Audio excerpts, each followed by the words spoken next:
हरि ओम हरि ओम। महाराज अम्बरीश जो हैं वो भगवान के परम वंशज थे, परम भक्त थे। जो ये 7 दीपों वाली पृथ्वी के अधिपति थे और उन्होंने बड़े ही अतुलनीय ऐश्वर्य प्राप्त किए थे, परंतु समस्त सामग्री जो भोग सामग्री थी उसको वो स्वप्न के समान समझते थे। स वही मनः कृष्ण पादार विंदयो वर्चांसि वैकुंठ गुणानुवर्णने करौ हरेर मंदिर मार्जनाधीश श्रुतिम चकाराच्युत सत्कथोदय। उनका मन सदा भगवान श्री कृष्ण के चरण कमलों के ध्यान में लगा रहता था। वाणी से भगवान के नाम गुणों का कीर्तन करते, हाथों से मंदिर की सफाई करते, कानों से भगवान श्री हरि की मधुर कथा का पान करते। तुम ही निवेदित भोजन करही प्रभु प्रसाद पट भूषण धरही। सब कुछ भगवान को समर्पित करके ही उनका प्रसाद ग्रहण करते थे। उनकी इस भक्ति को देखकर भगवान श्री हरि ने अपना सुदर्शन चक्र उनकी जो सुरक्षा है उसमें नियुक्त कर दिया। एक बार अम्बरीश ने अपनी महारानी तक के साथ में 1 वर्ष तक निर्जला एकादशी का व्रत किया। जब अंतिम एकादशी थी तो उन्होंने उद्यापन के लिए द्वादशी को भगवान का अभिषेक किया, षोडशोपचार से पूजन किया, ब्राह्मणों को बोसा दान दिया और ब्राह्मणों को भोजन कराया। जब स्वयं पारण करने लगे उस समय ऋषि दुर्वासा वहाँ आ गए। अम्बरीश ने ऋषि दुर्वासा का पूजन किया, भोजन के लिए उनसे प्रार्थना की, किंतु ऋषि दुर्वासा ने कहा मैं मध्याह्न संध्या करके लौटता हूँ, फिर भोजन करूँगा। इधर ऋषि दुर्वासा स्नान कर संध्या कर भगवान के ध्यान में निमग्न हो गए। यहाँ जब द्वादशी तिथि व्यतीत होने वाली थी तो भक्त अम्बरीश ने ब्राह्मणों से कहा अतिथि को भोजन किए बिना स्वयं खा लेना और द्वादश तिथि के रहते पारण न करना, ये दोनों ही दोष हैं। अब इस विषय में मुझे क्या करना चाहिए? ब्राह्मणों ने कहा महाराज, शालिग्राम भगवान का चरणोदक से व्रत का पारण कर लीजिए, क्योंकि उनका चरणोदक लेना भोजन करना भी है और नहीं भी है। ब्राह्मणों के वाक्यों को प्रमाण मानकर भक्त अम्बरीश ने जैसे ही चरणोदक का पारण किया उसी समय ऋषि दुर्वासा आ गए और क्रोधित होकर कहने लगे तुमने मुझे बिना खिलाए स्वयं खा लिया, तुमने मेरा अपराध किया है, अब मैं तुम्हें इसका दंड देता हूँ। दुर्वासा ऋषि ने कृत्या उत्पन्न की और कृत्या जैसे ही भक्त अम्बरीश को जलाने के लिए आगे बढ़ी तो पहले से ही नियुक्त सुदर्शन चक्र ने उसे जलाकर भस्म कर दिया। दुर्वासा ऋषि का पीछा करने लगा वो सुदर्शन।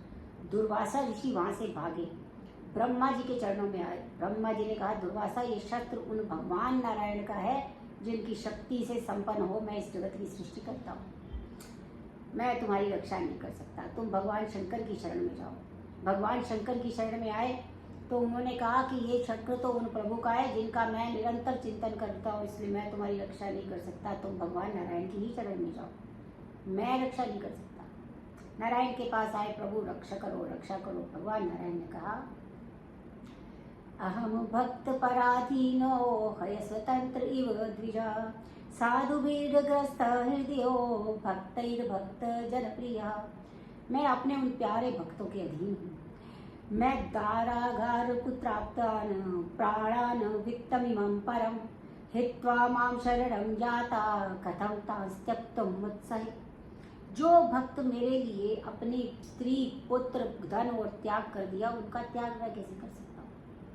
साधुवो हृदयं मह्यं साधूनां हृदयं त्वहं मद्यन्त तेन जानन्ति नाहं तेभ्यो मनागपि। भक्त मेरा हृदय है, मैं भक्तों का हृदय हूँ, मेरे अलावा वो किसी और को नहीं जानता, इसलिए तुमने जिसका अपराध किया है उसी की शरण में जाओ। अब भाव उपजी निराश उपजी मन त्रासा जथा चक्र भय ऋषि दुर्वासा ब्रह्मधाम शिवपुर सब लोका फिरा भ्रमतुगा कुल भय शोका काहू बैठा काहो ना होई राख कुसक ही राम कर द्रोही। वो दौड़े दौड़े ऋषि दुर्वासा अम्बरीश के पास आ गए और गिरकर दंडवत प्रणाम किया। भक्त अम्बरीश ने दुर्वासा ऋषि को गले लगा लिया और फिर सुदर्शन चक्र से स्तुति की। सुदर्शना नमस्तुभ्यं सहस्राराच्युत प्रिया सर्वास्त्र घातिन विप्राये स्वस्ति भूया एडस्पति। हे सुदर्शन, आप समस्त अस्त्रों को नष्ट करने वाले हैं। भगवान के अत्यंत प्रिय हो, मैं तुम्हें प्रणाम करता हूँ, आप शांत हो जाए। इतने पर भी सुदर्शन शांत नहीं हुआ। तो भक्त अम्बरीश ने कहा, यदि मैंने सर्वत्र भगवान का दर्शन किया हो तो भगवान मुझ पर प्रसन्न हो जाएं और सुदर्शन को शांत कर दें। दुर्वासा ऋषि ने अम्बरीश को अनेकों आशीर्वाद दिए। अम्बरीश ने दुर्वासा ऋषि का पूजन किया, उन्हें भोजन कराया। जब वे चले गए तब स्वयं भोजन किया। उन्होंने अनेकों वर्ष तक राज्य किया और फिर राज्य को पुत्रों को सौंप कर वे वन में चले गए। बोलिए भक्त वत्सल भगवान की जय। इस प्रकार हम देखते हैं कि हमारी जितनी भी इंद्रियां हैं, जिस प्रकार से अम्बरीश ने दुर्वासा ऋषि जैसे ऋषि के क्रोध को भी अपने शांत मन से उन्होंने उसको पराजित कर दिया, क्योंकि उन्होंने अपनी सभी इंद्रियों को भगवान की ही सेवा में लगाया था। हाथों को मंदिर का मार्जन करने में, मुख को भगवान का श्रवण कथा करने में, और श्रवण कानों को उनका भगवान का श्रवण करने में, आँखों को भगवान का दर्शन करने में, हृदय को भगवान का आश्रय देने में। इस प्रकार से उन्होंने अपनी प्रत्येक इंद्रिय को भगवान के लिए ही समर्पित कर दिया था। इसलिए दुर्वासा ऋषि जैसा ऋषि भी अपने क्रोध से उनको पराजित नहीं कर पाया। इसी प्रकार से हम सबके पास भी जो स्थूल इंद्रियां हैं, उनके सभी भोगों को करते हुए, जिस प्रकार अम्बरीश ने सारा राज्य भोग करते हुए भी भगवान को नहीं छोड़ा, उसी प्रकार से हम भी हमारे पास जितनी भी भोग सामग्रियां हैं उसका भोग करते हुए, उसको भगवान के प्रति समर्पण करते हुए यदि हम उसका भोग करते हैं तो फिर हमारा भी जो हमारी रक्षा भी स्वयं भगवान का सुदर्शन चक्र कर ही लेगा। अब सुखदेव जी कहते हैं, परीक्षित स्वयं मनु के पुत्र इक्ष्वाकु के वंश में युवनाश्व का जन्म हुआ। जब उनकी कोई संतान नहीं थी तो ये अपनी रानियों के साथ वन में चले गए। वहाँ ऋषियों को इन पर दया आ गई। उन्होंने उनसे एक यज्ञ करवाया। एक दिन रात्रि में युवनाश्व को बहुत जोरों से प्यास लगी। उन्होंने अनजाने में यज्ञशाला में रखा हुआ अभिमंत्रित जल पी लिया, जिससे उनके उदर में गर्भ हो गया। अब समय आने पर उनकी दाहिनी कोख को फाड़कर एक पुत्र उत्पन्न हुआ। जब वह रोने लगा तो ऋषियों ने कहा, कम धास्यति, अब इसका पिता कौन होगा? भैया किसका दूध पिएगा? इस समय इंद्र ने अपनी तर्जनी अंगुली को उस बालक के मुख में डाल दिया और कहा, माम धाता, इसका पिता मैं हूँगा। इसी से इस बालक का नाम मानधाता बना। यह इतना बलवान था कि ये रावण आदि दस्यु सारे डर से भाग जाते थे, इसलिए इसका एक नाम त्रसद दस्यु भी हुआ। मानधाता की 50 कन्याएं थी और एक बार सोभरी ऋषि यमुना के जल में तपस्या कर रहे थे तो उन्होंने एक मत्स्य राज को मछलियों के साथ विहार करते देखा, तो उनकी भी विवाह करने की इच्छा हो गई। वह राजा मानधाता के यहाँ आए और उन्होंने कहा कि अपनी 50 कन्याओं में से किसी एक का विवाह मेरे साथ कर दो। मानधाता ने शोभरी ऋषि को देखा, नीचे से ऊपर तक तो देखा उनके शरीर में झुर्रियाँ पड़ी हुई हैं। उन्होंने सोचा यदि मना कर दूंगा तो ऋषि श्राप दे देंगे। मानधाता ने कहा, मुनीश्वर, जो कन्या आपको पसंद आ जाए उस पर आप ले लीजिए।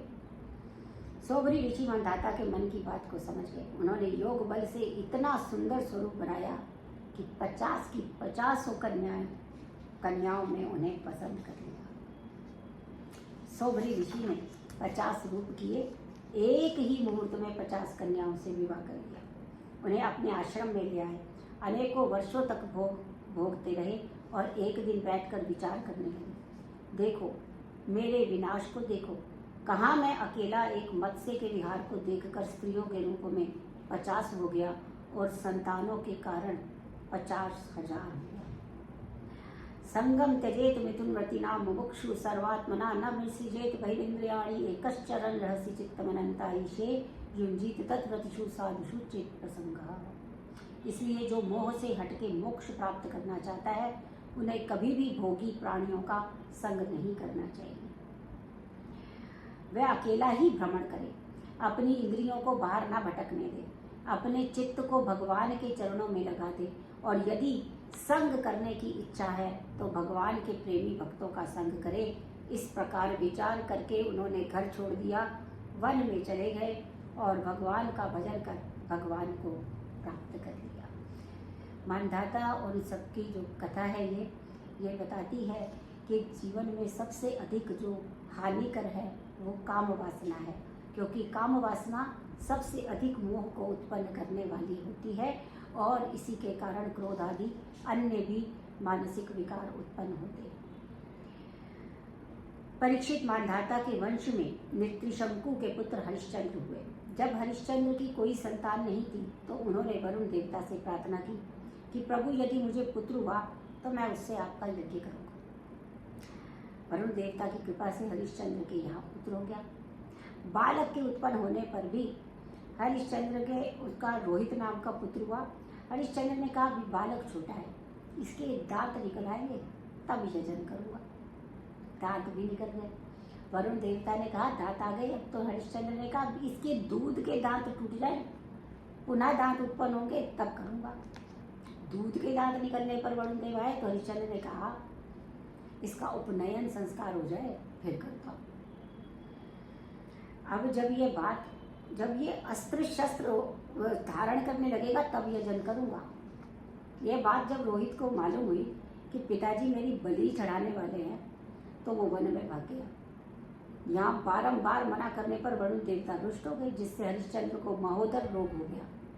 जब रोहित ने पिता के रोग के विषय में सुना तो वो घर लौटने लगा। इसी समय इंद्र महात्मा के वेश में आ गए और कहा कि बेटा रोहित, यज्ञ में पशु बनकर मरने की अपेक्षा तीर्थों में भ्रमण करके मरना श्रेष्ठ है। रोहित भ्रमण करने लगा। जब भी वह घर लौटने लगता इंद्र उसे कोई ना कोई बहाना बनाकर रोक देते। इस प्रकार 5 वर्ष व्यतीत हो गए। 6ठे वर्ष में रोहित ने अजिगर्त के मझले श्रेणशेप को खरीद लिया और पिता को सौंप दिया। जब पिता हरिश्चंद्र यज्ञ करने लगे तो उसने श्नहशेप की बलि देने लगे तो वह भयभीत हो गया। उसने अपने मामा विश्वामित्र की गोद में जाके बैठ गया। विश्वामित्र को उस पर दया आ गई और विश्वामित्र ने वरुण की स्तुति की, जिससे वरुण देवता प्रसन्न हो गए। उन्होंने हरिश्चंद्र को रोग से मुक्त कर दिया और उस बालक को भी जीवन दान दे दिया। यही श्रेणशेप आगे चलकर विश्वामित्र का पुत्र देवरात के नाम से विख्यात हुआ। परीक्षित रोहित के वंश में बाहुक का जन्म हुआ। शत्रुओं ने इनका राज्य छीन लिया तो अपनी पत्नियों के साथ वन चले गए। वृद्धावस्था के कारण इनकी मृत्यु हो गई। उनके साथ उनकी छोटी रानी गर्भवती थी। वह सती होने लगी तो ऋषि औरव को यह पता चला कि रानी गर्भवती है तो उन्होंने उसे सती होने से रोक दिया। रानियों को यह पता चला कि उसके गर्भ में महाराज की संतान है तो जलन के मारे उन्होंने भोजन के साथ विष ले लिया, परंतु गर्भस्थ शिशु को विष का कोई प्रभाव नहीं हुआ। समय आने पर वह उत्पन्न हुआ तो अपने साथ विष लेकर पैदा हुआ, जिससे उसका नाम सगर पड़ा। महाराज सगर गर होता है विष, तो सगर अर्थात विष के सहित। महाराज सगर चक्रवर्ती सम्राट थे। इनकी सुमति नाम की पत्नी से 60,000 संतानें उत्पन्न हुई और महाराज सगर अश्वमेध यज्ञ कर रहे थे। उस समय इंद्र यज्ञ का घोड़ा चुरा कर ले गए। अब सगर के पुत्र घोड़ा ढूंढने निकले तो उन्होंने कपिल मुनि के आश्रम में अश्वमेध यज्ञ का घोड़ा बंधा हुआ देखा तो कपिल मुनि को चोर समझने लगे। उन्होंने अनेकों अपशब्द कहे, शस्त्र उठाकर उन्हें मारने दौड़े। कपिल मुनि ने अपने नेत्र खोले, सबके सब जलकर भस्म हो गए। महाराज सगर की दूसरी पत्नी केशनी से असमंजस नाम का जन्म हुआ। असमंजस जन्मजात योगी थे। उनका संसार में कोई मोह नहीं था। संसार को छोड़ने के लिए ये अनोखा काम करते, खेलते हुए बालकों को कुएं में डाल देते और जब नगरवासियों ने महाराज से शिकायत की तो महाराज ने असमंजस को नगर से निकाल दिया। असमंजस ने योग बल से समस्त बालकों को जीवित कर दिया और वन में चले गए। असमंजस के पुत्र अंशुमान हुए। पितामह संवर की आज्ञा से जब यह यज्ञ का घोड़ा ढूंढने लगे तो इन्होंने महर्षि के कपिल के आश्रम में अपने चाचाओं के शरीर के भस्म के पास घोड़े को बंधा हुआ देखा। तब महर्षि उन्होंने कपिल की स्तुति की, जिससे भगवान कपिल प्रसन्न हो गए। उन्होंने कहा बेटा तुम इस घोड़े को ले जाओ और अपने चाचाओं के उद्धार के लिए गंगा जी को लाने का प्रयास करो। अब अंशुमन घोड़ा पितामह सगर को सौंपा और गंगा जी को लाने के लिए तपस्या करने लगे, परंतु उन्हें सफलता नहीं मिली। उनके पुत्र दिलीप हुए। दिलीप भी गंगा जी को लाने के लिए तपस्या करने लगे, परंतु वो भी सफल नहीं हुए। उनके पुत्र भगीरथ हुए। इन्होंने ऐसी तपस्या की कि माता गंगा प्रकट हो गई। उन्होंने कहा, भगीरथ, मैं तुम्हारे साथ पृथ्वी पर चलने को तैयार हूँ, लेकिन मेरा ये भार कौन सहन करेगा? यदि मेरा वेग कोई सहन नहीं कर सका तो मैं पृथ्वी को फोड़कर रसातल में चली जाऊंगी। इसके अलावा जब मैं पृथ्वी में आऊंगी तो अनेकों पापी अपने पाप मुझ में घोलेंगे, जिससे मैं दूषित हो जाऊंगी, तो अपने पाप का मार्जन कहाँ करूंगी? भगीरथ ने कहा, साधवो न्यासिना शांता भय्यरिष्टा लोक पावना हंतन्ते अगमते अंग संगा तेश्वास्ते हृदय। माता भगवान के जो परम प्रेमी भक्त हैं, उनके हृदय में अगरूपी अघासुर को मारने वाले भगवान श्री हरि निवास करते हैं। जब आपको उनके शरीर का स्पर्श होगा तो आपके संपूर्ण पाप नष्ट हो जाएंगे। इसके अलावा आपके वेग को भगवान शंकर धारण करेंगे। ऐसा कह के भगीरथ ने भगवान शंकर को प्रसन्न करने के लिए तपस्या की। भगवान शंकर ने अपनी जटाओं में गंगा जी को धारण किया। एक जटा का बाल खोल दिया, जिससे माँ गंगा की एक धारा मान सरोवर से गंगोत्री होते हुए भगीरथ के रथ के पीछे पीछे बहने लगी, जिससे गंगा जी भगीरथी गंगा कहलाई। मार्ग में जन्नू ऋषि संध्या वंदन कर रहे थे। उन्होंने वेग से गंगा जी को आते हुए देखा तो एक आचमन में ही गंगा जी का पान कर दिया। भगीरथ ने जन्नू ऋषि की प्रार्थना की, जिससे जन्नू ऋषि ने अपनी जंघा से गंगा जी को प्रकट किया और इसी से गंगा जी का एक नाम जानवी भी हुआ। गंगा जी आगे बढ़ी तो ऋषिकेश में ऋषि तपस्या कर रहे थे। गंगा जी विचार करने लगी कि पहले एक ऋषि से मिले थे, अकेले ही मेरा पान कर लिया था, अब यार तो साथ साथ हैं, मैं क्या करूं? वहां गंगा जी की 7 धाराएं विभक्त हो गई। अनेकों स्थानों को पवित्र करती हुई गंगा जी गंगा सागर में आई और वहां जैसे ही समर के पुत्रों के शरीर की भस्म जब गंगा से स्पर्श हुई तो सगर के पुत्र दिव्य धूप धारण करके स्वर्ग चले गए। परीक्षित, जब गंगा जल से शरीर के राख का भी स्पर्श हो जाने से सगर के पुत्रों को स्वर्ग की प्राप्ति हो गई, तो जो लोग श्रद्धा पूर्वक गंगा का सेवन करते हैं उनके विषय में तो कहना ही क्या है। जय जय गंगे, जय माँ गंगे। गंगा गंगेति यो ब्रूयात् योजनाम शतैरपि मच्यते मुच्यते सर्व पापेभ्याम विष्णु लोकम सगच्छति। जो सैकड़ों योजन दूर से भी गंगा गंगा का स्मरण करता है वो समस्त पापों से मुक्त हो जाता है और भगवान को प्राप्त कर लेता है। बोलिए गंगा मैया की जय। परीक्षित, इस भगीरथ के वंश में आगे चलकर राजा खटवांग हुए। खटवांग अब इतने पराक्रमी थे कि उन्होंने देवताओं के प्रार्थना करने पर देवताओं की ओर से दैत्यों से युद्ध किया। उसके पश्चात उन्हें पता चला कि मेरी आयु मात्र 2 घड़ी शेष बची है, अर्थात केवल 48 मिनट। तो उन्होंने अपना राजपाट छोड़ा, 2 घड़ी में ही श्री भगवान का भजन कर भगवान को प्राप्त कर लिया। खटवांग के पुत्र दीर्घबाहु और दीर्घबाहु के पुत्र रघु, रघु के अज और अज के पुत्र हुए दशरथ। महाराज दशरथ की भी जब कोई संतान नहीं थी तो ऋषि वशिष्ठ की धर्मपत्नी माता अरुंधति ने ऋषि वशिष्ठ से कहा, प्रभु, जिस कुल का आप जैसा परम तपस्वी पुरोहित है वह कुल संतान से ही है। ऋषि वशिष्ठ ने कहा, देवी, आपका कथन सत्य है, लेकिन संतान के लिए महाराज के हृदय में लालसा होनी चाहिए, इच्छा होनी चाहिए, उत्कट अभिलाषा होनी चाहिए। माता अरुंधति ने कहा, प्रभु, लालसा मैं उत्पन्न करा दूंगी, आप संतान प्रदान करा दीजिए। आज महाराज दशरथ राज दरबार में बैठे थे। माता अरुंधति अपने नन्हे से सुकुमार के साथ राज्यसभा में प्रवेश किया। दशरथ ने उठाकर माता अरुंधति का उठकर स्वागत किया माता अरुंधति का। तो माता अरुंधति अपने कुमार को धीरे से चींटी काटती, जिससे वह बालक रोने लगा। महाराज दशरथ का ध्यान भंग हुआ। माता अरुंधति ने उस बालक को शांत कराया। जब महाराज पुनः राज्य कार्य में लगे तो उसने पुनः चींटी काट दी। महाराज का ध्यान फिर भंग हो गया तो उन्होंने कहा, बालक क्यों रो रहा है, इसको भूख लगी है क्या?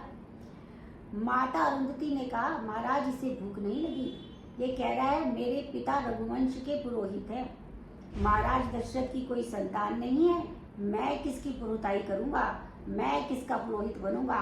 जब दशरथ ने यह सुना तो एक बार भूपति मन माही भई ग्लानि मोरे सुत नाही।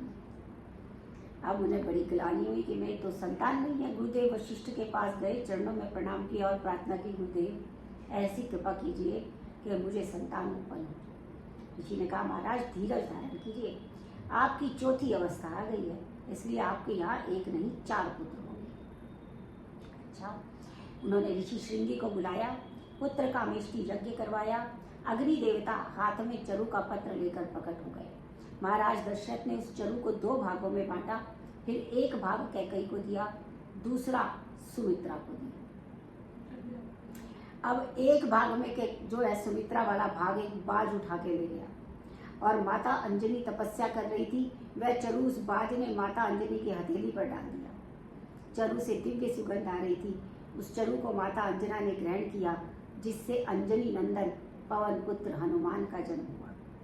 जब सुमित्रा का भाग बाज ले गया तो सुमित्रा दुखी हो गई। माता कौशल्या और कैकेयी ने अपने अपने चरु का आधा आधा भाग माँ सुमित्रा को दिया।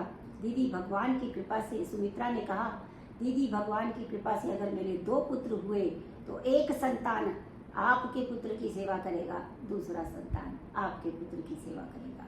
इस प्रकार दोनों के पुत्रों की सेवा मेरे 2 पुत्र करेंगे। सुंदर समय आया, ग्रह तिथि नक्षत्र अनुकूल हो गए। सुंदर वसंत ऋतु, चैत्र का महीना, नवमी तिथि, और नवमी में जो 9 का अंक है वह पूर्णांक है। ऐसी नवमी तिथि को अभिजीत मुहूर्त में दोपहर ठीक 12 बजे भगवान श्री कृष्ण, भगवान श्री राम कौशल्या के सामने प्रकट हो गए और चतुर्भुज रूप धारण करके खड़े हो गए। बोलिए श्री रामचंद्र भगवान की जय। माता कौशल्या स्तुति करने लगी, भय प्रकट कृपाल दीन दयाला कौशल्या हितकारी। भगवान श्री राम का अद्भुत स्वरूप है, मेघ के समान श्याम वर्ण है। चारों भुजाओं में उन्होंने शंख, चक्र, गदा और पद्म धारण किया है। गले में वनमाला सुशोभित हो रही है। और परम पूज्य गोस्वामी तुलसीदास जी कहते हैं, ये चरित जे गावहीं हर पद गावे। इस चरित का जो गान करता है उसे हरि का पद अवश्य ही प्राप्त होता है। अब इसमें जो पूजन है भगवान का, भगवान रामचंद्र की स्तुति करते हैं। श्री रामचंद्र कृपालु भज मन, हरण भव भय दारुणम, नव कंज लोचन कंज मुख कर कंज पद कंजारुणम, कंदर्प अगणित अमित छवि नवनील नीरद सुंदरम, पटपीत मानहु तड़ित रुचि शुचि, नौमि जनक सुतावरम, भज दीन बंधु दिनेश दानव, दैत्य वंश निकंदनम, भज बिंद आनंद कंत कोशल, नंद दशरथ नंदनम, सिर मुकुट कुंडल तिलक चारु, उदार अंग विभूषणम, आजान भुज शर चाप कर, संग्राम चित कर दूषणम, इति वदति तुलसीदास शंकर, शेष मुनि मन रंजनम, मम हृदय कंज निवास कुरु, कामादि खड़दल गंजनम, मन राजु सोवर सहज सुंदर सांवरो, करुणा निधान सुजानशील, सदैव जानत सावरो, एहि भांति गौरी असीस सुनि, सिय सहित हिय हर्षि चली, तुलसी भवानी सुमति पुरि पुरि, मुदित मन मंदिर चली, जहाँ ये हर्ष न जाई कहीं, जान गौरी अनुकूल, वाम अंग पर कन लगे, मंजुल मंगल मूल सियापति नाम जय जय राम, श्री प्रभु राम जय जय राम। विप्रधेनु सुत संत हित लीन मनुज अवतार, निज इच्छा निर्मित तनु माया गुण गोपाल सिया राम जय जय राम, हे प्रभु राम जय जय राम। ब्राह्मण गाय देवता और संतों के हित के लिए भगवान श्री राम ने मनुष्य का अवतार धारण किया। माता कौशल्या ने 4 भुजाधारी भगवान श्री राम को देखा तो कहा, प्रभु आप बालक बन के आए हैं और बच्चे इतने बड़े नहीं होते, इसलिए छोटे हो जाइए। भगवान ने छोटा रूप धारण किया। माता कौशल्या ने कहा कि बच्चों के 2 हाथ होते हैं, इसलिए आप भी अपने 2 हाथ बनाइए। भगवान राम ने 2 भुजा कम कर ली। माता कौशल्या ने कहा, प्रभु बालक जब उत्पन्न होता है तो बहुत रोता है, इसलिए आप भी रोएं। भगवान ने कहा, मुझे रोना भी पड़ेगा। कौशल्या ने कहा, प्रभु जब भक्त आपको रो रो कर पुकारते हैं तो आप भी उन्हें रो रो के पुकारो, आज आप भी रोएं। भगवान ने रोना प्रारंभ कर दिया। सारे अयोध्यावासी एकत्रित हो गए। जब दशरथ ने यह सुना कि कौशल्या, कैकेयी और सुमित्रा के यहाँ 4 पुत्रों का जन्म हो गया है तो महाराज अति प्रसन्न हो गए। ब्राह्मणों ने स्वस्ति वाचन किया, जात कर्म संस्कार किया और महाराज दशरथ ने सबको सर्वस्व का दान कर दिया, उसे लुटा दिया। सारी अयोध्या में मंगल गान होने लगे।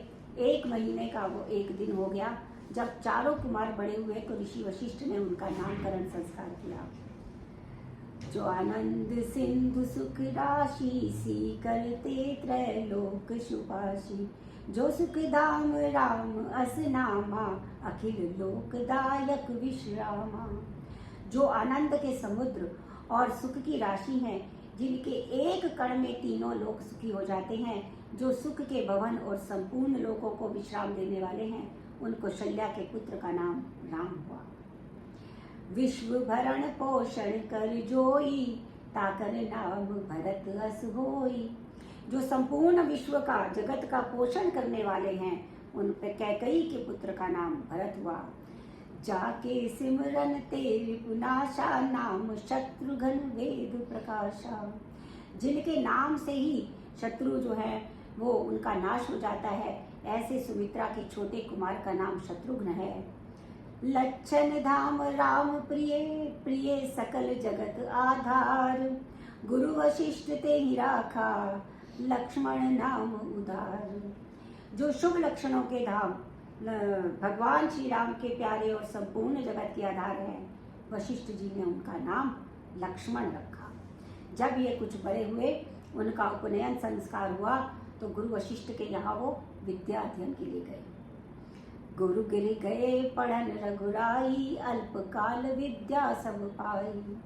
प्रातः काल उठ के रघुनाथा, मात पिता गुरु नावई माथा। भगवान श्री राम अल्पकाल में ज्ञानी हो गए। संपूर्ण ज्ञान प्राप्त करके जब वो प्रातःकाल उठते, अपने माता पिता गुरुदेव को प्रणाम करते, नगर का काम करते, और जब विश्वामित्र के यज्ञ में बार बार जो असुर थे वो जो है वो विघ्न डालने लगे,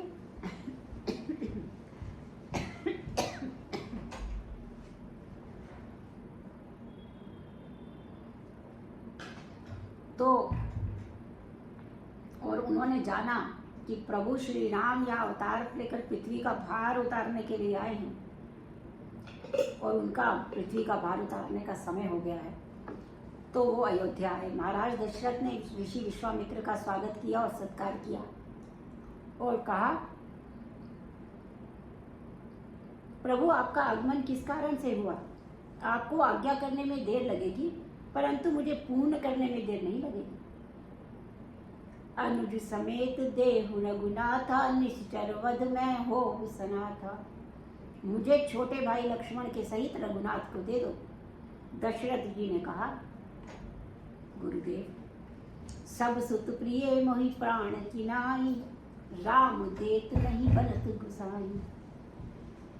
सभी पुत्र मुझे प्राण से प्यारे हैं, लेकिन राम को देते नहीं बनता। आप कहें तो मैं आपके साथ चलूं। मुनि वशिष्ठ ने दशरथ को बुलाया। तब वशिष्ठ बहुविधि समझाया। ऋषि वशिष्ठ कहते, महाराज इन्हें जाने दीजिए, जब ये लौट कर आएंगे तो बहू भी लाएंगे। माताओं ने जैसे ही सुना ये बहू लेकर आएंगे तो उन्होंने विश्वामित्र के साथ भेज दिया। जैसे ही श्री राम ने वन में प्रवेश किया, क्रोधित होकर ताड़का जोड़ी। एक ही बाण में प्रभु श्री राम ने उनके प्राण हर लिए। दीन जानकर उसे अपना पद प्रदान कर दिया। ऋषि विश्वामित्र भगवान श्री राम को वह विद्या प्रदान की जिससे उन्हें भूख प्यास नहीं लगती। प्रातःकाल जब ऋषि विश्वामित्र यज्ञ करने लगे तो भगवान श्री राम और लक्ष्मण हाथ में धनुष बाण लेकर यज्ञ की रक्षा करने लगे। तभी मारीच और सुबाहु असुरों की सेना लेकर यज्ञ में विघ्न डालने आए।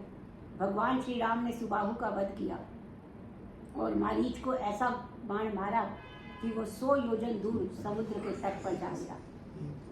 जितनी देर में भगवान श्री राम ने 1.5 राक्षस को मारने में लगा, इतनी देर में अनुज निशाचर कटुक संहारा। इतनी देर में लक्ष्मण ने पूरी सेना का ही संहार कर दिया। जब यज्ञ निर्विघ्न समाप्त हो गया तो ऋषि विश्वामित्र और श्री राम और लक्ष्मण को लेकर आगे चले। श्री राम ने कहा, गुरुदेव यज्ञ तो पूर्ण हो गया, अब हम कहाँ जा रहे हैं? विश्वामित्र ने कहा, अभी एक और यज्ञ बाकी है जिसे तुम्हें पूर्ण करना है।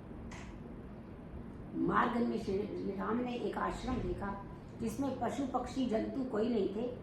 ऐसे सुनसान आश्रम और एक शिला को देखकर राम जी ने गुरुदेव से पूछा। ऋषि विश्वामित्र ने कहा, यह गौतम की ऋषि स्त्री अहिल्या है जो शाप के कारण पत्थर की शिला बन गई है।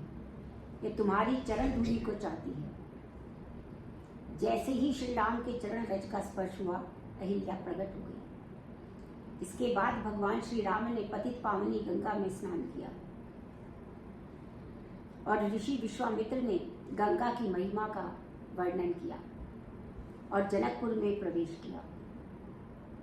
जैसे ही महाराज जनक ने सुना ऋषि विश्वामित्र आए हैं, उनका स्वागत किया।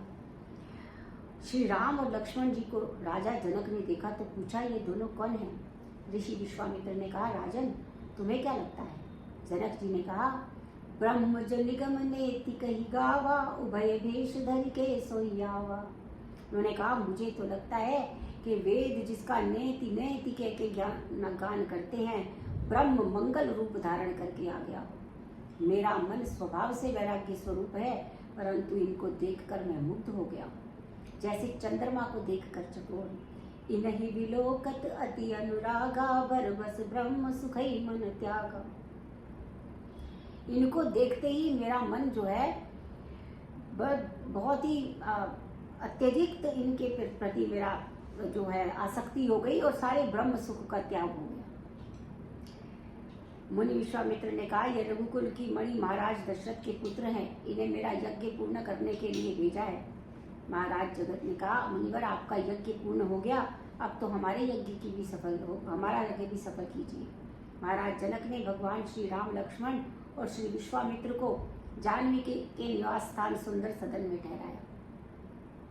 प्रातःकाल जब श्री राम पुष्प वाटिका में पुष्प लेने गए तो एक सखी ने जैसे ही उन्हें देखा, वो दौड़ी दौड़ी सिया जी के पास आई और कहा, वाटिका में मैंने एक श्याम और एक गौर वर्ण के 2 सुंदर कुमार आए हैं। इतने सुंदर हैं कि उसका वर्णन नहीं कर सकती, क्योंकि जिसने देखा है वो बोल नहीं सकती और जो बोल सकती है उसमें देखने की शक्ति नहीं है। माता जानकी पुष्प वाटिका में श्री राम को देखने लगी। गोस्वामी श्री तुलसीदास जी कहते हैं कि सीता जी इतनी सुंदर हैं कि सुंदरता को भी सुंदर करने की माता जानकी ने जब श्री राम को देखा तो मुग्ध हो गई। जानकी जी माँ गिरिजा की पूजन के लिए जाती हैं और हाथ जोड़कर स्तुति करती हैं। जय जय गिरिवर राज किशोरी, जय महेश मुख चंद चकोरी, जय जय वदन विषडानन माता, जगत जननी दामन दुति गाता। मोर मनोरथ जानहुनी के, बसहु सदा सदा उरपुर सबही के। हे गिरिराज हिमालय की किशोरी, भगवान शंकर के मुख रूपी चंद्रमा की चकोरी, गणपति और कीर्तिकेय की माता आपकी जय हो। आप मेरा मनोरथ भली भांति जानती हो। आप सबके हृदय में निवास करती हो। माँ जानकी अब इस प्रकार स्तुति की माता जानकी की तो पार्वती के गले से माला खिसक गई और वह प्रकट हो गई और आशीर्वाद दिया। सुनो सिए सत्य असीस हमारी, पूजहि मन कामना तुम्हारी। सीता जी, हमारा सत्य आशीर्वाद अवश्य फलित होगा, तुम्हारी मनोकामना पूर्ण होगी। अब यहाँ भगवान श्री राम और लक्ष्मण ने श्री विश्वामित्र को प्रणाम किया तो उन्होंने भी आशीर्वाद प्रदान किया, तुम्हारी मनोकामना पूर्ण हो। धनुष यज्ञ में देश विदेश के अनेकों राजा आए। महाराज जनक ने ऋषि विश्वामित्र को श्रेष्ठ आसन में बिठाया और बंदी जनों ने महाराज जनक की प्रतिज्ञा सुनाई। नृप भुज बल विदु शिव धन राहु, गरो कठोर विदित सब काहू। राजाओं, ये धनुष राहु के समान है और आपकी भुजाओं का बल चंद्रमा के समान है। बड़े बड़े रावण बाणासुर आदि आए हैं, जो भी इस धनुष को तोड़ेगा उसके साथ जानकी का विवाह होगा। अनेकों राजा आए परंतु धनुष हिला नहीं। ये देखकर महाराज जनक दुखी हो गए और कहने लगे कि मैं समझ गया कि ये पृथ्वी वीरों से खाली हो गई है। तजहु आस निज निज गृह जाओ, लिखा न विधि व देह विवाह। उन्होंने कहा कि अपने सब आशा त्याग के सब अपने अपने घर चले जाओ, लगता है जानकी का विवाह तो विधि ने लिखा ही। जब जनक जी ने इस प्रकार कहा तो लक्ष्मण जी को क्रोध आ गया। उन्होंने सभा के मध्य में खड़े होकर कहने लगे, रे जनक, रघुवंशियों में जहाँ कोई भी हो ऐसा वचन बोलने की सामर्थ्य किसी में नहीं। जो तुम्हार अनुशासन पाओ, कंदुक इव ब्रह्मांड उठाओ। कांचे घट जिब डारो, फोरी सकहु मेरु मूलक जिब तोरी। हे प्रभु श्री राम, यदि आप आज्ञा दो तो ब्रह्मांड को गेंद के समान उठाकर फेंक दूं, कच्चे घड़े के समान इसे फोड़ दूंगा, सुमेरु को मूली के समान तोड़ दूंगा। ये पुराना धनुष कौन सी चीज है? प्रभु, मैं अभिमान के कारण नहीं कह रहा हूँ, आपकी महिमा के कारण कह रहा हूँ। लक्ष्मण जी ने जब इस प्रकार कहा तो पृथ्वी डगमगाने लगी, दिग्गज डोल उठे, राजा डर गए।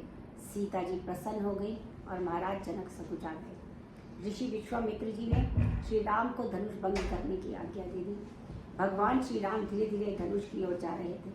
माता जानकी ने अत्यंत सुकोमल श्री राम को जाते हुए देखा तो वो गणपति की स्तुति करने लगी। श्री राम ने सीता जी की इस व्याकुलता को देखा तो विचारने लगे, का वर्षा जब कृषि सुखाने, समय चूक पुनिका पछताने। खेती सूखने पर वर्षा करने से क्या लाभ होगा, समय बीतने पर पछताने से कोई लाभ नहीं। उन्होंने मन ही मन गुरु को प्रणाम किया और एक ही क्षण में धनुष को उठाकर तोड़ दिया। त्रिभुवन में धनुष के टूटने का स्वर गूंज उठा, सभी जय जयकार करने लगे और माता जानकी ने प्रभु श्री राम के गले में वरमाला डाल दी। बोलिए सियावर रामचंद्र भगवान की जय। धनुष टूटने का स्वर जब भगवान परशुराम ने सुना तो वहां आ गए। सभी राजा भयभीत हो गए और ऋषि परशुराम को भगवान श्री राम की महिमा का ज्ञान हुआ तो उन्हें प्रणाम कर वो पुनः महेंद्र पर्वत पर लौट आए। महाराज जनक ने अयोध्या निमंत्रण भेजा। महाराज दशरथ बारात लेकर जनकपुर में आए। बड़ा भारी स्वागत सत्कार हुआ। कुशध्वज की बड़ी पुत्री मांडवी का विवाह भरत के साथ, जानकी की जो छोटी बहन उर्मिला का विवाह, बेटी जो है उर्मिला का विवाह लक्ष्मण के साथ और श्रुतकीर्ति का विवाह शत्रुघ्न के साथ हुआ। अनेकों दिन तक बारात जनकपुरी में रुकी और फिर अयोध्या लौट आए। एक दिन महाराज ने दर्पण देख रहे थे कि उन्होंने देखा, श्रवण समीप भय शीत केशा, मनहु जरटपन असुपदेशा। अपने कान के समीप सफेद बालों को देखकर उन्हें पता चला कि उन्हें बुढ़ापा आ गया है और ऋषि वशिष्ठ भगवान के और वशिष्ठ के पास गए और कहा, राम के अभिषेक की तैयारी करने लगे। यह बात जब कैकेयी को मालूम हुई तो उन्होंने महाराज दशरथ से 2 वरदान मांगे, भरत का राज्याभिषेक और श्री राम को 14 वर्ष का वनवास। पिता की प्रतिज्ञा को सत्य करने के लिए भगवान श्री राम ने वन की यात्रा की, चित्रकूट में निवास किया। भगवान श्री राम के वन जाते ही महाराज दशरथ के प्राण भी उनके साथ चले गए। भरत ने पिता की अंत्येष्टि की और भगवान श्री राम को मनाने चित्रकूट आए।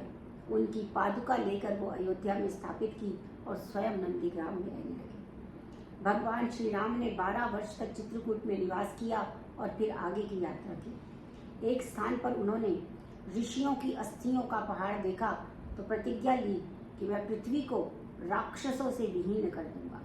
उन्होंने पंचवटी में निवास किया, शूर्पणखा के नाक कान काटे क्योंकि और जब रावण सीता को हर के ले गया तो सुग्रीव से मित्रता की, समुद्र में पुल बांधा, लंका में पहुंचकर समस्त राक्षसों का संस्कार कर अयोध्या में लाकर राम राज्य की स्थापना की। बोलिए श्री रामचंद्र भगवान की जय। अगला जो है वो चंद्रवंश का वर्णन है। अथाता श्रूये ताम्राजन वंशा सोमस्य पावना यस्मिन् लैलादयो भूपा कीर्त्यन्ते पुण्य कीर्तया। श्री सुखदेव जी कहते हैं, परीक्षित अब मैं तुम्हें परम पवित्र चंद्रवंश का वर्णन सुनाता हूँ, जिसमें पुरूरवादि अनेकों यशस्वी राजा हुए हैं। भगवान नारायण की नाभि कलम से बुद्ध और बुद्ध से पुरूरवा, देव ऋषि नारद के मुख से जब देवलोक की अप्सरा उर्वशी पुरूरवा के रूप गुण स्वभाव बल और संपत्ति का वर्णन सुना तो काम से संतप्त होकर उर्वशी महाराज पुरूरवा के पास आए। कहा, महाराज मैं आपसे विवाह करना चाहती हूँ, परंतु मेरी कुछ शर्तें हैं। मेरे पास ये 2 भेड़ के बच्चे हैं जिन्हें मैं अत्यंत स्नेह करती हूँ। आपको इनकी सदा रक्षा करनी होगी। मैं मात्र घी पीकर रहूंगी और सहवास के अतिरिक्त मैं कभी भी आपको निर्वस्त्र नहीं देख सकूंगी। महाराज पुरूरवा ने बात स्वीकार कर ली और उर्वशी से विवाह कर लिया, जिससे आयु, श्रुतायु, सत्यायु, रय, विजय और जय नामक 6 पुत्र हुए। उर्वशी के ना रहने से इंद्र को स्वर्ग सूना सूना लगने लगा। उसने उर्वशी को लाने के लिए गंधर्वों को भेजा। गंधर्व रात्रि में भेड़ों को चुरा कर ले जाने लगे। उस समय भेड़ों के स्वर को सुनकर उर्वशी ने पुरूरवा को अनेकों अपशब्द कहे। पुरूरवा वस्त्रहीन अवस्था में ही भेड़ों की रक्षा करने के लिए दौड़ा। यह देखकर गंधर्व भेड़ों को छोड़ बिजली बनकर आकाश में चमकने लगे। उर्वशी ने जब पुरूरवा को निर्वस्त्र देखा तो उन्हें छोड़ स्वर्ग में लौट आए। पुरूरवा के पुत्र आयु से नहुष आदि 5 पुत्रों का जन्म हुआ।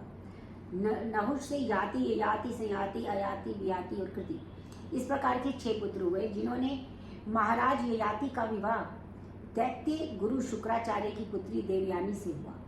महाराज परीक्षित प्रश्न पूछते हैं, गुरुदेव शुक्राचार्य तो ब्राह्मण थे और महाराज ययाति क्षत्रिय थे, फिर दोनों में विवाह संबंध कैसे हुआ? श्री सुखदेव जी कहते हैं, परीक्षित, एक बार दानवराज वृषपर्वा की पुत्री शमिष्ठा अपनी सखी देवयानी और अनेकों सखियों के साथ उद्यान में एक जलाशय में निर्वस्त्र स्नान कर रही थी। उस समय भगवान शंकर की सवारी निकली तो उसे देख ये लज्जित होकर अपने वस्त्र पहनने लगी। शर्मिष्ठा ने अनजाने में देवयानी के वस्त्र पहन लिए, जिससे देवयानी उनको अनेकों अपशब्द कहने लगी, जिससे सुन शर्मिष्ठा को क्रोध आ गया। उसने देवयानी के वस्त्र छीन लिए और उसे कुएं में धक्का दे दिया। शर्मिष्ठा के जाने के पश्चात देवयोग से वहां महाराज ययाति का निकलना हुआ। प्यास लगने पर जब वे कुएं के पास पहुंचे तो उन्होंने देवयानी को नग्न अवस्था में देखा।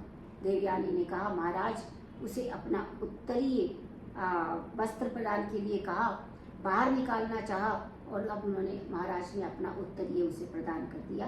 देवयानी ने कहा, आपने मेरा हाथ पकड़ा है और इससे हमारा पाणी ग्रहण संस्कार हो गया, इसलिए अब इसे अब और कोई दूसरा ना पकड़ पाए। महाराज ययाति ने कहा, तुम ब्राह्मण कन्या हो और मैं क्षत्रिय हूँ, इसलिए हमारा विवाह नहीं हो सकता।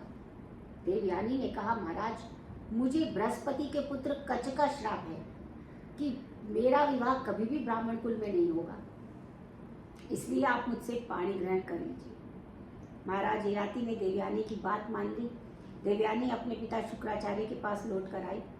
शर्मिष्ठा ने जो कुछ उसके साथ किया वह सब बता दिया तो शुक्राचार्य ने रुष्ट होकर नगर छोड़कर जाने लगे। वृषपर्वा ने शुक्राचार्य के चरण पकड़ लिए। शुक्राचार्य ने कहा, राजन, तुम्हारी पुत्री यदि देवयानी की बात स्वीकार कर ले तो मैं रुक जाऊंगा। देवयानी ने कहा, महाराज मेरा जहाँ भी विवाह हो वहाँ शर्मिष्ठा मेरी दासी बनकर जाए। महाराज वृषपर्वा ने बात स्वीकार कर ली। देवयानी का विवाह महाराज ययाति से हुआ, जिससे यदु और तुर्वशु नामक 2 पुत्र हुए। एक दिन महाराज ययाति ने राजकुमारी शर्मिष्ठा और शर्मिष्ठा ने महाराज ययाति को देखा तो दोनों मोहित हो गए। दोनों ने प्रेम विवाह कर लिया। जिससे ध्रुव, अनु और पुरु नामक 3 पुत्र हुए। देवयानी ने जब शर्मिष्ठा के 3 पुत्रों को देखा तो क्रोधित होकर वो अपने पिता शुक्राचार्य के पास आ गए। शुक्राचार्य ने ययाति को श्राप दे दिया कि तुम बूढ़े हो जाओ। महाराज ययाति ने कहा, गुरुदेव, अभी तो मेरी कुछ कामना, विषय लालसा पूर्ण नहीं हुई, इसलिए आप मुझे श्राप से मुक्त कर दीजिए, क्योंकि इससे आपकी ही पुत्री की हानि होगी।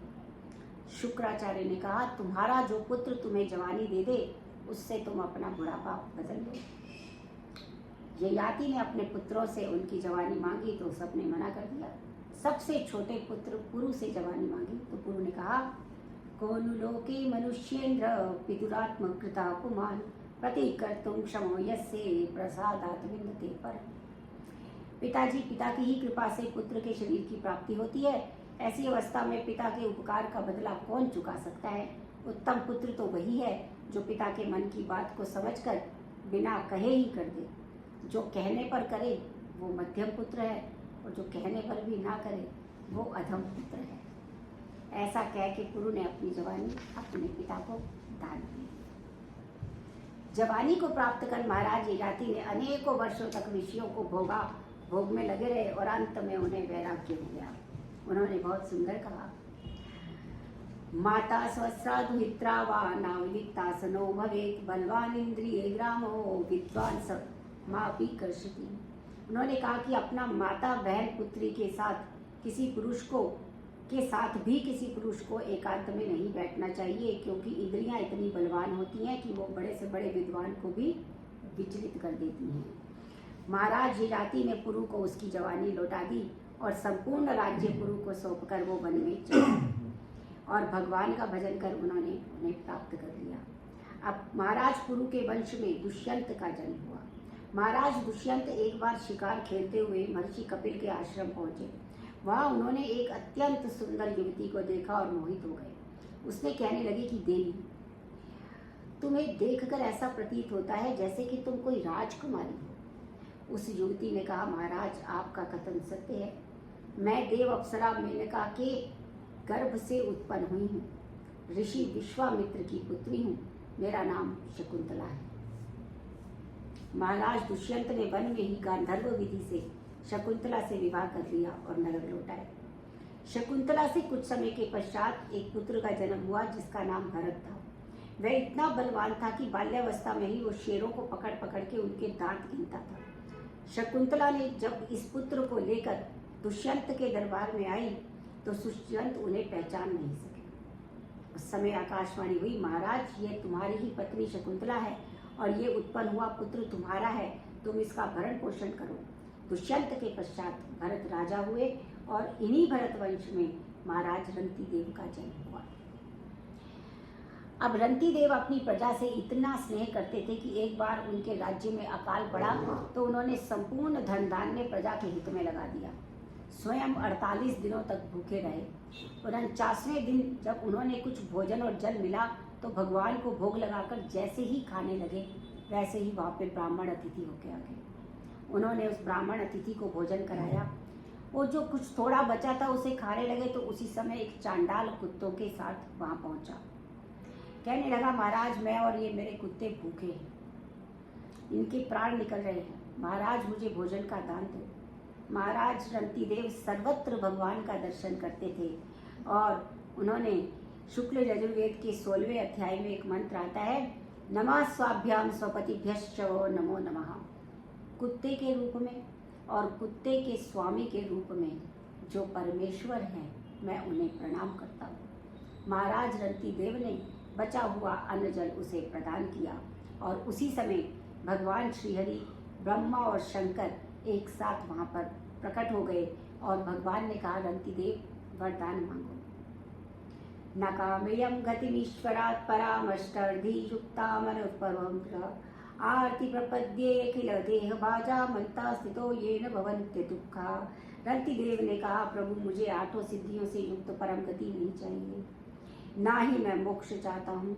मैं तो समस्त प्राणियों के हृदय में निवास करना चाहता हूँ, जिससे समस्त प्राणियों के दुखों को सहन करूँ और समस्त प्राणी सुखपूर्वक अपना जीवन व्यतीत करें। भगवान श्री हरि ने महाराज रंती देव को अपनी निष्काम भक्ति प्रदान की और अंतर ध्यान हो गए और इन्हीं के वंश में महाराजा प्रतीप का जन्म हुआ। प्रतीप के देवापी, शांतनु और बालाक नामक 3 पुत्र हुए। देवापी अपने पैतृक राज्य को छोड़कर वन में चले गए और आज भी कलापक ग्राम में तपस्या कर रहे हैं। कलयुग के अंत में जब चंद्रवंश का नाश होने लगा तब सतयुग के आदि में पुनः चंद्रवंश की वो स्थापना करेंगे। महाराज शांतनु का विवाह गंगा से हुआ, जिससे नष्ट की ब्रह्मचारी भीष्म का जन्म हुआ। इनकी दूसरी पत्नी सत्यवती से चित्रांगद और विचित्रवीर्य का जन्म हुआ। चित्रांगद और विचित्रवीर्य का विवाह काशीराज की कन्या अंबिका और अंबालिका से हुआ। विचित्रवीर्य अपनी दोनों रानियों में इतने आसक्त हो गए कि उन्हें राजयक्षमा रोग हो गया, जिससे समय से पहले ही उनकी मृत्यु हो गई।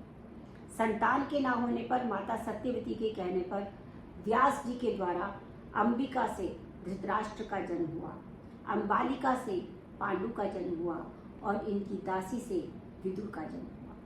धृतराष्ट्र का विवाह गांधारी से हुआ, जिससे दुर्योधन आदि 100 पुत्र हुए और दुशाला नाम की एक कन्या हुई। पांडु की पत्नी कुंती और माद्री से देवताओं की कृपा से युधिष्ठिर, भीम, अर्जुन, नकुल और सहदेव उत्पन्न हुए। परीक्षित, यह तो हुआ कुरु के वंश का वर्णन। अब मैं तुम्हें यदुवंश का वर्णन सुनाऊंगा। ययाति नंदन महाराज यदु के वंश में सूरसेन का जन्म हुआ। सूरसेन की पत्नी मारीशा से वसुदेव आदि 10 पुत्र तथा कुंती आदि 5 कन्याओं का जन्म हुआ। वसुदेव के जन्म के समय स्वतः ही देवता लोग दुंदुभी बजाने लगे, इसलिए उनका एक नाम आनकदुंदुभी हुआ। आनकदुंदुभी। वसुदेव की पौरवी रोहिणी, भद्रा, मदिरा, रोचना, इला और देवकी आदि अनेकों पत्नियां थीं, जिनमें से रोहिणी के गर्भ से बलराम, गदसारण, दूर्मत, विपुल, ध्रुव और कृत आदि पुत्र हुए। इनकी दूसरी पत्नी देवकी से कीर्तिमान, सुरसेन, भद्रसेन, ऋतु, संवर्धन, भद्र, बलराम और भगवान श्री कृष्ण का जन्म हुआ। परीक्षित, जब अनेकों असुर राजाओं का वेश धारण कर पृथ्वी में अनेकों प्रकार के अत्याचार करने लगे तो पृथ्वी दुखी होकर भगवान की शरण में गई। उस समय भगवान श्री कृष्ण बलराम जी के साथ मथुरा में अवतरीन हुए और वहां से गोकुल में चले आए। 3 वर्षों तक गोकुल में रहे, अनेक प्रकार की बाल लीलाएं की। गोकुल में जब कई प्रकार के उत्पाद होने लगे तो ब्रजवासी श्री कृष्ण और बलराम को लेकर वृंदावन चले आए। भगवान श्री कृष्ण 8 वर्ष तक उन्होंने वृंदावन में निवास किया, रास किया। 14 वर्ष तक गोवर्धन लीला की। मथुरा चले गए और मथुरा में कंस का उद्धार किया। 14 वर्ष तक निवास किया और फिर द्वारकापुरी आए। वहाँ श्री कृष्ण की 16,108 विवाह हुए और भगवान श्री कृष्ण ने पृथ्वी के भार का हरण किया। 100 वर्षों तक द्वारका में निवास किया और फिर वो अपने धाम चले गए। 10वां जो स्कंद है उसका नाम निरोध है। इतर राग विस्मरणम पूर्वकम भगवता शक्तिम निरोधा। सांसारिक पदार्थों की विस्मृति और भगवान में आसक्ति, भगवान में प्रेम उत्पन्न होना ही निरोध है। जब श्री सुखदेव जी ने भगवान श्री कृष्ण के चरित्र का अत्यंत संक्षेप में वर्णन किया तो राजा परीक्षित कहते हैं, कथितो वंश विस्तारो भवता सोम सूर्यो राज्ञाम च उभय वंशानाम चरितम परमाद्भुतम। गुरुदेव, आपने चंद्रमा और सूर्य वंश से उत्पन्न होने वाले राजाओं के वंश का विस्तार से वर्णन किया और अब आप मेरे आराध्य श्री कृष्ण चंद्र भगवान के चरित्र का वर्णन आया तो आपने उसे संक्षेप में समाप्त कर दिया। इसलिए आप मुझे यदुवंश में उत्पन्न होने वाले भगवान श्री कृष्ण का विस्तार पूर्वक वर्णन कराइए। आपने जब रोहिणी के पुत्रों का नाम लिया तो उसमें बलराम का नाम था और जब देवकी के पुत्रों का गणना की उसमें भी बलराम का नाम था। तो इसका क्या कारण है? दूसरा शरीर धारण किए बिना कोई 2 पुत्र 2 माताओं का कैसे हो सकता है? भगवान श्री कृष्ण गोकुल, वृंदावन, मथुरा, द्वारका में कितने वर्ष रहे, उन्होंने कौन कौन सी लीलाएं की, यह सब बताने की कृपा करें और यह भी बताए कि भगवान के कितने विवाह हुए। श्री सुखदेव जी कहते हैं, परीक्षित, 3 दिन व्यतीत हो गए। आज चतुर्थ दिवस है, तुमने कुछ खाया नहीं, कुछ खा लो। जल पी लो। राजा परीक्षित कहते हैं, नैषातिदो सहा क्षुन्नाम त्यक्तोदमपि बाधते पिबंतम त्वन्मुखाम्बोच्युतम हरिकथामृतम। गुरुदेव, आप जो मुझे कथामृत का पान करवा रहे हैं, उससे मुझे भूख प्यास कुछ नहीं लग रही। और गुरुदेव, प्यास के कारण ही मुझे एक बार ऋषि का अपराध हो गया, अब मेरे को कोई भूख प्यास नहीं सताती है। आप मुझे श्री कृष्ण की कथा सुनाइए। श्री सुखदेव कहते हैं, वासुदेव कथा प्रश्न पुरुषा स्त्री में पुनाति वक्तारम पृच्छकम श्री स तत्पाद सलिलम तथा। यथा उन्होंने कहा, परीक्षित, भगवान श्री कृष्ण के विषय में किया गया प्रश्न वक्ता और पूछने वाला और श्रोता तीनों को पवित्र कर देता है। परीक्षित, जब अनेकों दैत्य राजाओं का वेश धारण कर पृथ्वी को आक्रांत करने लगे तो पृथ्वी देवी दुखी होकर ब्रह्मा की शरण में आई। ब्रह्मा जी ने पृथ्वी और देवताओं को क्षीर सागर के तट में पहुंचे और वहां सूक्त से भगवान की स्तुति की और उस समय आकाशवाणी हुई, जिसे ब्रह्मा जी ने सुना और देवताओं ने कहा, भगवान को पृथ्वी के कष्ट का पहले से ही ज्ञान है, वह शीघ्र ही पृथ्वी का उद्धार करने के लिए यदुवंश में अवतीर्ण होंगे, इसलिए आप लोग उनकी लीला में सहायक बनने के लिए व्रज में जन्म ले लो।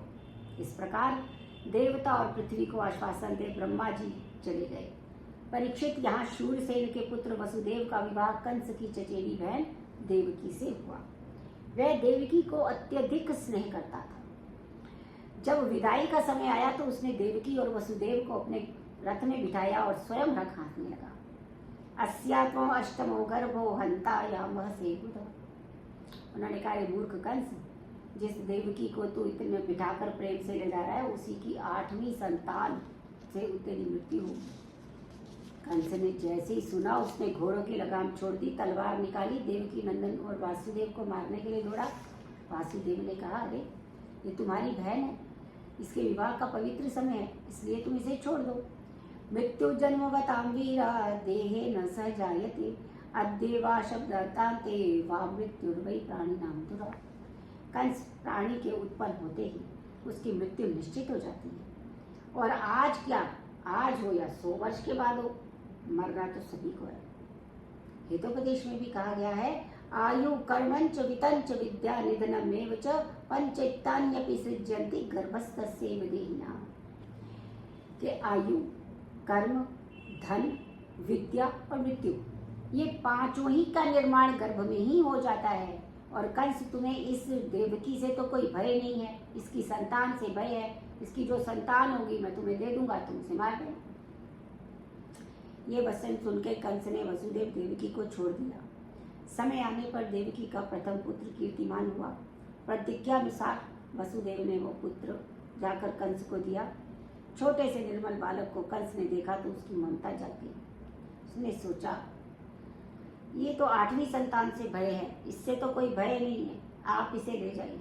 वसुदेव जी उस बालक को लेकर महल में आ गए, परंतु कंस पर विश्वास नहीं हुआ, क्योंकि कंस अत्यंत दुष्ट था। यहाँ देव ऋषि नारद आए और उन्होंने कमल की एक पंखुड़ी उठाकर जो है वो पुष्प उठाया और कंस से कहा, कंस बताओ, इसमें पहली पंखुड़ी कौन सी है और 8वीं कौन सी है? उसको देखकर कंस भ्रम में पड़ गया, किसे पहली कहूँ, किसे 8वीं कहूँ? देव ऋषि नारद ने कहा, कंस देवता बहुत चालाक हैं, सब तुम्हें मारने का षड्यंत्र कर रहे, 8वां किसको सिद्ध कर देंगे तुम्हें पता भी नहीं चलेगा, तो ये पहला नहीं 8वां भी हो सकता है। ओ, कंस ने कहा, हाँ ये बात तो ठीक है। कंस ने वसुदेव की और वसुदेव को कारागार में डाल दिया, और उग्रसेन ने विरोध किया तो उन्हें भी कारागार में डाल दिया। और देवकी के फिर वसुदेव के जो भी पुत्र होते कंस उन्हें मार डालता। 6 पुत्र मारे गए। अब 7वें पुत्र के रूप में शेष अवतार बलराम जी आए। उस समय भगवान ने योग माया को आदेश दिया, गच्छ देवी व्रजम भद्रे गोप गोपीर अलंकृतम रोहिणी वसुदेवस्य भार्यास्ते नंद गोकुले। हे देवी, तुम गाय गोपों से अलंकृत नंद बाबा की गोकुल में जाओ, वहाँ वसुदेव की पत्नी रोहिणी निवास करती है। तुम देवकी के गर्भ को ले जाकर रोहिणी के गर्भ में स्थापित कर दो। देवकी के पुत्र के रूप में मैं अवतार धारण करूंगा, तुम यशोदा के गर्भ से उत्पन्न हो जाओ। पृथ्वी में मनुष्य धूप दीप नैवेद्य से तुम्हारा पूजन करेंगे। तुम सबकी मनोकामना को पूर्ण करने वाली होगी। दुर्गा, भद्रकाली, विजया, वैष्णवी, चंडिका और शारदा आदि तुम्हारे अनेकों नाम होंगे, अनेकों स्थान होंगे। भगवान के इस प्रकार आदेश आने पर योग माया ने देवकी के गर्भ में ले जाकर रोहिणी के गर्भ को स्थापित कर दिया। यहाँ जैसे ही पूर्व दिशा पूर्व चंद्र को धारण करती है, उस समय देव रूपिणी देवकी ने भगवान श्री कृष्ण को अपने गर्भ में धारण कर लिया। उनके प्रकाश से कारागार प्रकाशित हो गया। कंस ने जब देखा तो उसे पता चल गया कि मुझे मारने वाला उत्पन्न होने वाला है। उसने कारागार का पहरा बढ़ा दिया। कंस ने देवऋषि नारद से सुना था कि उसे मारने वाला कृष्ण वर्ण का होगा। कंस चलते फिरते काली परछाई उसे दिखती डर जाता। सोने के लिए आंखें बंद करता तो काला अंधेरा दिखाई देता। भोजन में काला जीरा दिखाई देता। जहां भी काला देखता डर जाता। ये कहीं कृष्ण तो नहीं है। आसीना संविष्टस्तिष्ठन् भुञ्जाना पर्यटन महिम चिंतायानो ऋषिकेश पश्यत् तन्वयम् जगत्। लेकिन हुआ क्या? उठते बैठते चलते फिरते सब जगह श्री कृष्ण का ही दर्शन होने लगा। उस समय रात्रि में ब्रह्मा आदि देवता आए और गर्भ की स्तुति करने लगे।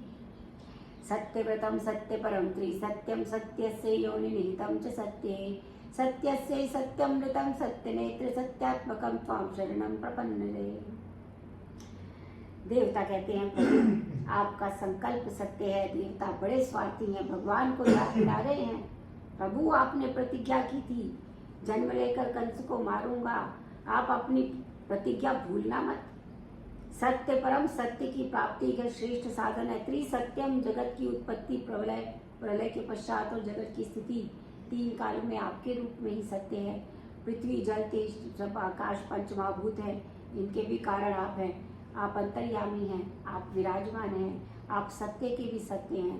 हे परमात्मा स्वरूप, हम आपकी शरण ग्रहण करते हैं। इस प्रकार गर्भ की स्तुति कर देवकी और वसुदेव से कहा, दिष्ट्याम्बते कुशकी कुक्षी गता पुरा पुमान शेन साक्षात भगवान भवाय नमः। माँ भूत भयम भोज पते मुमुषा गोप्ता यदुनाम सविता तो आत्मजा। हे माता जी, आपके घर में साक्षात भगवान श्री हरि पधारे हैं, इसलिए आप कंस से बिल्कुल मत डरिए, क्योंकि यह कंस तो थोड़े ही दिनों का अतिथि है। आपका पुत्र तो सदा यदुवंशियों की रक्षा करेगा। इस प्रकार सांत्वना प्रदान कर देवता वहां से चले गए। अथ सर्वगुणोपेता काला परम शोभना यर्हेवाजनम जन्म रक्ष शांत रक्ष ग्रहतारकम। जब परम शोभायमान सुहावना समय आ गया, नक्षत्र ग्रह तारे सब शांत हो गए। पवित्र भाद्रपद का महीना आया। भगवान का सानिध्य प्राप्त करने वाला परम शोभामय समय आया। उस समय रोहिणी नक्षत्र था। दिशाएं प्रसन्न हो गई क्योंकि दिशाओं के स्वामी इंद्र, अग्नि, नैऋत्य, वायव्य, अनंत इन्हीं कंस ने अपने कारागार में डाल रखा था। दिशाओं ने सोचा श्री कृष्ण का जन्म होने वाला है, वे कंस को मार देंगे जिससे हमारे स्वामी मुक्त हो जाएंगे। इसलिए दिशाएं प्रसन्न हो गई। पृथ्वी मंगलमय हो गई क्योंकि भगवान की दो पत्नियां, एक श्रीदेवी और एक भूदेवी। भगवान सदा श्रीदेवी माता लक्ष्मी के साथ निवास करते हैं। आज अपनी दूसरी पत्नी भूदेवी के यहाँ आ रहे हैं, इसलिए पृथ्वी मंगलमय हो गई। नदियों का जल निर्मल हो गया कि नदियों ने सोचा हमारे संबंधी आने वाले हैं, हमारी बहन यमुना का विवाह इनसे होगा, इसलिए वह प्रसन्न हो गई। शीतल मंद वायु बहने लगा। वायु देवता ने सोचा राम जन्म में मेरे पुत्र हनुमान ने भगवान की सेवा की थी, अब मैं कृष्ण जन्म में स्वयं इनकी सेवा करूंगा, इसलिए शीतल वाली वायु भी प्रसन्न हो गई। ब्राह्मणों के हवन की अग्नि जो कंस के अत्याचारों से बुझ गई थी, वह स्वतः जल उठी। आकाश में दुंदुभियां बजने लगी। किन्नर और गंधर्व गान करने लगे। सिद्ध चारणी प्रस्तुति करने लगे। बादल गरजने के साथ साथ मंद मंद वृष्टि करने लगे। जब भगवान श्री हरि के सागर में निवास करते तो मेघ समुद्र के पास जाते कहते हमें भगवान का दर्शन करा दो। समुद्र अपनी तरंगों से मेघों को ढकेल देता और कहता पहले परोपकार करो, हमारे खारे जल को मीठा बनाकर बरसो, तब भगवान का दर्शन कराएंगे। आज भगवान श्री कृष्ण ने मेघों का कृष्ण वर्ण स्वीकार लिया, इसलिए मेघ मंद मंद गर्जना कर रहे हैं। अथवा कहीं जोर से ध्वनि सुनकर कंस जाग न जाए, इसलिए गर्जना मंद मंद हो रही है। उस समय बुधवार का दिन था। अष्टमी तिथि में रात्रि में 12 बजे या निशा सर्वभूतानां तस्या जागृति संयमी, जिस रात्र में सब विजयी पुरुष सोते हैं उस रात्र में योगी पुरुष जागते हैं। आज भगवान श्री कृष्ण ने विषयी पुरुषों को जगाने के लिए देव रूपनी यज्ञ के गर्भ में अवतार ग्रहण किया। तम अद्भुतम बालकम अम्बुजेक्षणम चतुर्भुजम शंखागदायुधायुधम श्रीवत्सलक्षणम गलशोभि कौस्तुभम पीताम्बरम सांत्रपयोत्सवभुगम। वसुदेव जी ने अपने समक्ष एक अद्भुत बालक देखा। बालेषु बालेषु कानि ब्रह्मांडगानि यस्येवं भूतम। उस बालक के रोम रोम में अनेक ब्रह्मांड हुए हैं, इसलिए बालक अद्भुत है। बालकम ब्रह्मा यस्य, ब्रह्मा जी जिसके बालक हैं, इसलिए यह अद्भुत बालक है। यह बालक होने पर भी साक्षात ब्रह्म है, इसलिए यह अद्भुत बालक है। अंबुजायामी क्षणे यस्य, जिसके जन्म लेते ही अंबुजा लक्ष्मी उनको ढूंढ रहा है। अंबुजायाम क्षणे यानी कि पैदा होते ही लक्ष्मी को ढूंढ रहा है, इसलिए बालक अद्भुत है। इसकी 4 भुजाएं हैं, इसमें शंख चक्र गदा पद्म धारण कर रखा है। हृदय में श्रीवत्स की सुनहरी रेखा विद्यमान है। गले में कौस्तुभ मणि है। मेघ के समान श्यामल वर्ण है। पीताम्बर फहरा रहा है। ऐसे अद्भुत बालक को वसुदेव जी ने देखा। विदितोऽसि भवान साक्षात पुरुषा प्रकृते परः, केवल भगवान आनंद स्वरूपा सर्वबुद्धि दृक्। प्रभु मैं आपको जान गया हूँ। आप प्रकृति से परे परम पुरुष परमात्मा हैं, केवल अनुभव और आनंद स्वरूप हैं और समस्त सिद्धियों के एकमात्र साक्षी आप हैं। मैं आपको प्रणाम करता हूँ।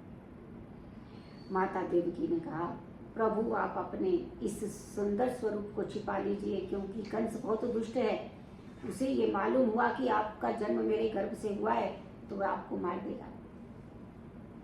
भगवान ने कहा, पूर्व जन्म में आप प्रश्मी और वसुदेव जी सुतपा थे। आपने घोर तपस्या कर मुझे प्राप्त किया था और मुझसे मेरे ही समान पुत्र की कामना की थी।